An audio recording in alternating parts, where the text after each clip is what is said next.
Hello and welcome to Livestream Tracking Practice. To host our show, let me introduce to you the man of the hour, or should I say half hour in our case. And this man has been working with hundreds of people over the years, have learned from Arnie how to do this thing we call tracking. And he has worked with Sewa Saeed, who is, I don't know, would we call her the founding grandmother of tracking? And he is just the man who can take any situation and make a track out of it. Help me welcome Arnie Bess. Woo! Thank you so much, Carrie, and thank you for those kind words. And I'm very pleased and honored to have Carrie Glenn here as my guest on this live tracking process. So welcome, and welcome to all of you out in Facebook land. What we're going to do is just practice tracking. And so, Carrie, tell me, is there anything coming up for you that's maybe causing a little bit of angst or anxiety? See, oh, no, maybe I have to, sorry, Eddie. It's not that I have to. I actually said yes, and I'm excited to, but a little nervous. This Saturday is the, I'm going to be modeling. I'm going to be doing the catwalk, wearing Eddie Matsumoto's design wear, and you know, she's Fred's wife, from Toastmasters. Oops, did that on purpose, Fred. You'll have to talk there. But yeah, so I'm a little nervous about that. Yeah, to say the least. So the prospect of kind of being out there and exposed is causing you a bit of anxiety. Yeah, a little bit. And you've faced this kind of anxiety in similar situations before. I guess so. I mean, sure. I mean, well, not in a while, I guess. Oh. But yeah, it's, I mean, you go to the beach, but I'm kind of at the point where when I go to the beach, I'm like, I just don't care. So I've kind of gotten over that, but yeah, just, I'll be around a lot of really beautiful, thin, model-y types, and normal, I mean, just normal, but just a little more model-y than me, I think. So it'll probably be intimidating. So maybe part of it is feeling, you know, maybe there's a part of you that feels that you maybe don't belong in a situation like that with these others. Yeah. And when, well, tell me, like when you feel that you agreed to this, and yet there's a part of you that feels that you don't belong there. Yeah, and I was actually secretly, I hope you're not watching this, Eddie. I was actually hoping she would ask, because, you know, it's, you know, I just thought, well, she probably won't. So, because I knew it was happening and I knew it was going on. And so I was really thrilled and delighted, but it's still a little nerve-wracking. Yeah. So there's a part of you that that's finding it difficult to accept that she would see you as someone who would be perfect to model some of her outfits. Oh, now I hadn't even thought about that, but yeah, because when she did ask, it was surprising, but not in a good way. It's I was really, I thought it was really cool. Yeah. And so No, go ahead. Yeah. So there's a part of you that's excited about doing this, and then there's another part of you that's maybe feeling reluctant. Yeah. Yeah, I'm sure when we go back and especially for all of you watching the replay, and when we watch the replay, I mean, I could already hear my voice is a lot lower than it was like 2 minutes ago. I was like, So, I mean, it is exciting, but it is nerve-wracking. And I mean, I guess part of that is good. You know, I do know as a performer of any kind, no matter what you're doing, you want to have a little bit of angst if you can. Sure. It just kind of fuels it, Ah, but not this much. Ugh. yeah. So you're familiar with the kind of performance anxiety that kind of drives an effective performance, Yeah. and this is feeling a little bit more than that. Yeah. Yeah. Probably because, like, you know, what you had said earlier, like, I don't, you know, skinny girls do the catwalk. Oh. So, and as we go, you know, I'm not skinny. But I also feel like all women should be represented. Okay, this goes into a whole big thing though, Arnie. Are you ready for it? Oh. Ready for anything. Okay, so I hate Shrek. And I know I apologize profusely to those of you watching. And I know that, you know, if this thing ever went viral, there'd be a million comments below that probably banned me to hell for eternity for saying that. I'm sure the music is great. The one time I watched it, I don't really remember, you know, I'm sure there's so many great things about it. But the one thing I hated was that, you know, as a teenager, until I got pregnant as a teenager, I was very, well, I mean, not, I was thin, I was shapely, I was fine. I had, you know, okay, I had a rockin' body. I was hot, but I always had little spots that I didn't like. So I never felt like, you know, I never felt like I was hot. But when you have a baby and then you grow up and you never lose that weight and you gain more, at a certain point, and I was single, you know, the whole idea of Shrek of most guys falling in love with a girl who's not thin and really having something there, that just kind of fades in the background. You don't think that's really going to happen. And so that's why I hated the show. But so while I feel like, yes, I think women of all sizes should be represented, and I think it's great, I also, you know that it's kind of this fantasy that I'm not sure society would ever get behind, accepting completely. You know, I don't know. I don't think we're there. And honestly, and I don't know if I've ever really admitted this, I don't think I'm there for me. Like, you know, like I'm that accepting of it. So yeah, there. Now people hate me even more.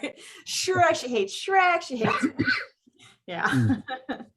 So maybe part of thinking of these, imagining these skinny models, you're thinking of the way that you were in the past and when you were that way, and maybe missing it a little bit. Well, I'm gonna conjure that girl up. But yeah, gosh, I never thought of it. Dang it. See, okay, folks, this is why tracking is really, you don't even know like where it's gonna go or what's gonna happen when you are tracked. Yeah, I really did enjoy that part of my teenage life. It was fun. I mean, like every girl, there was this or that, or I don't like my hip, but I like this part, you know, so there's, yeah, I guess I miss it. Jeez Louise. So yeah, so this kind of brings some of these feelings that you hadn't realized were there to the forefront. Yeah, I guess it is. Well, I mean, yes, I didn't recognize what the feelings were about, but yeah, it is. Yeah, and you're finding it. So there's a part of you that is still finding it difficult to accept yourself, your body as you are right now. Oh yeah. I mean, you know, and I hate that, because we should, and you know, we are who we are, and we can always work and make changes. But you know, if you come at it from that attitude of I hate this, or I don't like this, or I don't want this, you know, I don't know. It just seems like it's self-defeating. Yeah. So it's you're recognizing that there's you have a belief that is uncomfortable, and maybe there's a part of you that wants to clear that and be completely at ease with how you are. No, That's No. right. That's what I feel Okay. bad about, I guess, is Wow. I feel like I should want to do that. And I feel like it's right to do that. But I also feel like and I didn't realize it until now, is that I was missing that. Mm. You know, there's a lot of girls who never get to feel that. You know, they're chubby right from the start, so they never get to feel that. Or I was a really ugly child. Like, I had these big, thick glasses. Everyone made fun of me. It was horrible. So, you know, once I hit 7th grade and threw my glasses away and told my parents, well, I can't see. Here we go. You're not getting me contacts. This is what you got. The blind daughter. I actually found a pair of contacts that I had when I was 5, and put them on my eyes and wore them for the whole summer until they realized I was serious. But when I did that, and you know, I started looking more like a teen, I really did love it, and I never have thought about that until now. I mean, that was super fun. Wow. So there's a big part of you that wants to look like that again. I guess. But at 50, I mean, I know no matter what, I'll never look like that again. No, 51. Yeah. So, you know, so even though you rationally realize that might not be a realistic goal, there's still, and even though you don't want to think this, there's a big part of you that still wants that. Yeah. Or at least look like a 51-year-old of that. You know, because there's lots of hot 51-year-olds running around. Mm-hmm. You know, but see, and listen, that was just awful, because why isn't this hot? You know, so I just Indeed, you know. Yeah, and I think that society, you know, is changing, but I don't know. I don't know what else to say. So you're not sure what to do about this, how to reconcile these conflicting beliefs. No, and I got to figure it out in like 2 days. At least get through this catwalk, which I know I'll love doing, but back in my mind, you know, that voice is going to be saying, but you're the fat one, you don't belong here. Yeah. So you want to be able to just be out there and be authentically yourself without any of these nagging things going on. Right. Yeah. And you feel maybe at this point you don't feel you have a way to do that. No, I guess not. I mean, maybe just try to just accept it, or, you know, maybe think about what we've talked about and realize where it's coming from. I don't know. I just, you know, I don't know. Oh. So it's yes, no, maybe. Yeah. Well, it can be challenging to deal with such conflicting, you know, thoughts that we have, and they're perfectly understandable. So maybe some more self-acceptance might go a long way in the next couple of days. Yeah. Got any clues for how to do that? Okay, everyone, just so you know, he is not a psychiatrist. You know, he can't make you. Anyway, yeah, I think just kind of going easy on myself. You know, just give myself a break, maybe. Okay, yeah. So you have some ideas about how to come out and just really knock it out of the park. Well, I don't, but I think maybe now that I can try to just clear all this other junk, then maybe I can get some ideas on how to do it. Yeah. Yeah. Of course. And having seen you give speeches and have you seen you in improv and other things, I mean, I know you're going to be fantastic. So. Yay. Well, thank you. And I do. I mean, I get to wear this really cool cardigan that's just flowy and beautiful, and I'm really excited about that. Her art is fantastic. Oh, it is. It really Yeah. is. Yeah. Yeah. I'm looking forward to seeing that. Yeah. So I don't know if I can make it to the event itself, but I assume there'll be pictures or videos. Yeah. Yeah. We'll definitely, and I'm sure I have a flyer that I can probably post in the comments Oh, below. okay. Wonderful, wonderful. So, well, thank you for being willing to be so vulnerable. And this was an example of tracking. It was a little bit messy, but tracking is usually a bit. How did it feel from your end? I actually was surprised of where it went, because I mean, I knew, you know, it might do something, but just having done some tracking with you before, and seeing you, I've been in workshops where I've seen you track others. So, I mean, it can get a little interesting.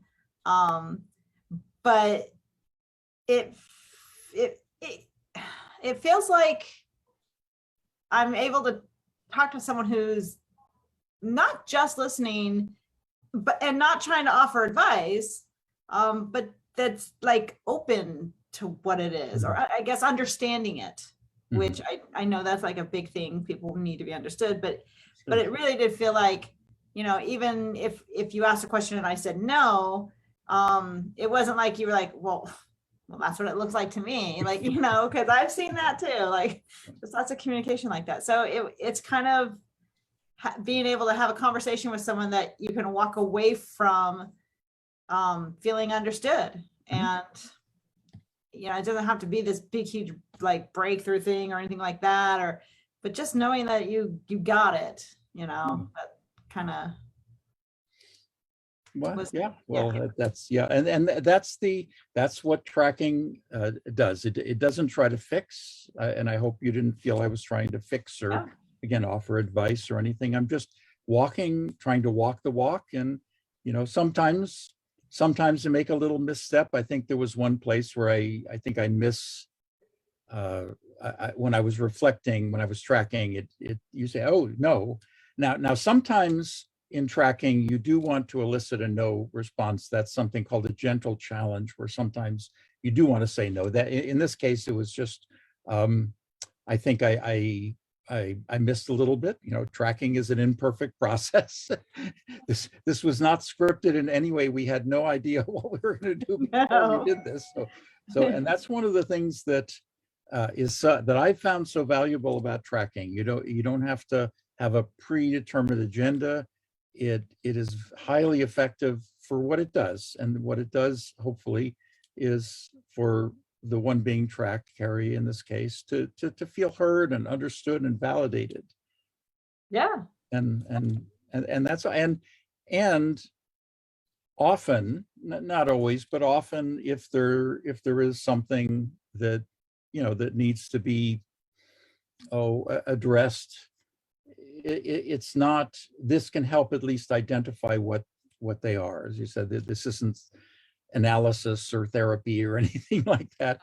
It can be effective, though, in just kind of getting to the root of what things are. Yeah.